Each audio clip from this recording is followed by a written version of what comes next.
Selon nos sources dites des fois, le président Toubler Foro Yassimbe a été catégorique. Il ne peut pas être le porteur des excuses de M. Patrice Talon auprès des autorités militaires de l'agence et par de l'Alliance des États du Sahel AES. Waouh. En effet, son Excellence Foro Yassimbe a martelé qu'il est disponible à porter le message de la CEDEAO aux autorités des pays de l'AES et non les excuses d'un homologue à ses pairs. Il a estimé que si un homologue estime avoir offensé d'autres, qu'il ait le courage et la lucidité d'aller vers eux et qu'il a vexé. Ainsi, la délégation béninoise qui séjournait à Lomé est retournée bredouille sans réponse.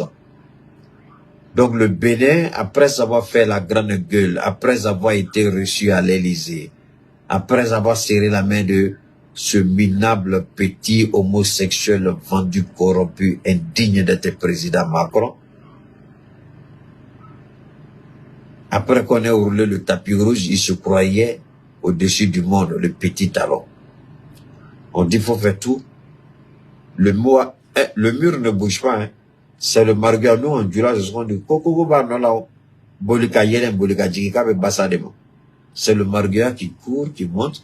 C'est le marguerite qui court, qui descend. Mais le mur, il reste à sa place. Quand Patrice Talon, qui se dit intellectuel, s'associe à un irresponsable comme Alassane Ouattara pour tenter de décapiter un pays qui n'a rien fait, qu'est-ce que le Niger a fait au Bénin? Rien. Et Patrice décide, au motif que c'est la décision de la CEDEAO, il décide de frapper le Niger sans raison valable. Moi, j'ai toujours dit lors de mes interventions que j'aurais souhaité que Patrice Talon, permettez-moi de faire revenir un peu, et que j'aurais souhaité que Patrice Talon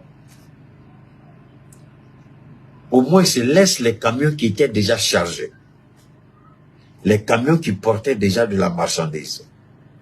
J'ai dit que j'aurais souhaité que Patrice Talon laisse ces marchandises déjà chargées rentrer et dire que les prochains qui arrivent, il faut qu'ils détournent les bateaux ailleurs. Voilà en politique comment un président travaille de façon raisonnable. Quelle que soit la difficulté du coup d'État, quel que soit l'énervement de la CEDEAO, Patrice Talon aurait pu dire non, attendez, on est prêt à frapper le régime. Mais les premières personnes concernées, c'est la population. Même si on veut frapper le Niger, on ne peut pas le faire avec les produits qui sont déjà en cours de chargement pour Niamey. Il faut laisser ces produits-là rentrer à Niamey et se préparer et demander poliment aux autorités de dire à leurs transitaires, à leurs importateurs, de trouver un autre port d'accueil, que les ports de la CEDEAO les sont fermés.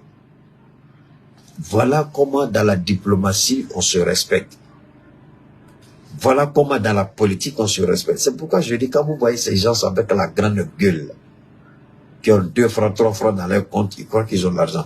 Moi, je leur ai dit, la plus grande richesse que Dieu m'a donnée, et je vois très peu de personnes dans ce monde-là qui peuvent dire, avec que moi, je peux les mettre au devant de moi.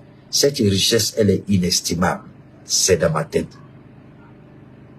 C'est ce que j'apprends toujours à ma famille. Je dis, le matériel n'est rien. Mais la plus grande richesse se trouve ici. Si vous savez ouvrir les portes, si vous avez les clés pour ouvrir les portes, vous serez parmi les hommes les plus riches financièrement de ce monde. La richesse, c'est ici d'abord. La richesse, c'est ici d'abord. Quand Patrice Talon faisait sa grande gueule, tous, avec ces sanctions, ils croyaient qu'en 2 jours, on allait mettre le Niger KO, la population va se réveiller. Mais ils n'ont pas compris que un peuple qui est en attente d'une libération, un peuple qui est prêt au sacrifice ultime pour être libéré, quand vous prenez ce genre de décision-là, vous ne savez pas que vous venez d'arranger le peuple.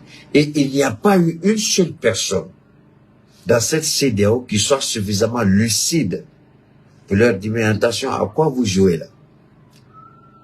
Les sanctions se retournent généralement contre ceux qui les appliquent. Mais la guerre de l'Ukraine ne vous a-t-elle pas servi de leçon? Les Américains eux-mêmes, avec leurs multiples sanctions, ça ne vous sert pas de leçon? Mais pourquoi croyez-vous que chaque fois tout doit se régler par la force et les sanctions? Si les sanctions devaient résoudre des questions, l'Iran serait déjà rentré dans les rangs, la Russie serait déjà terminée, la Turquie serait déjà terminée.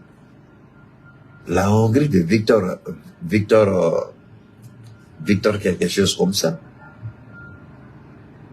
Les Paul Kagame, même si j'aime pas sa tête.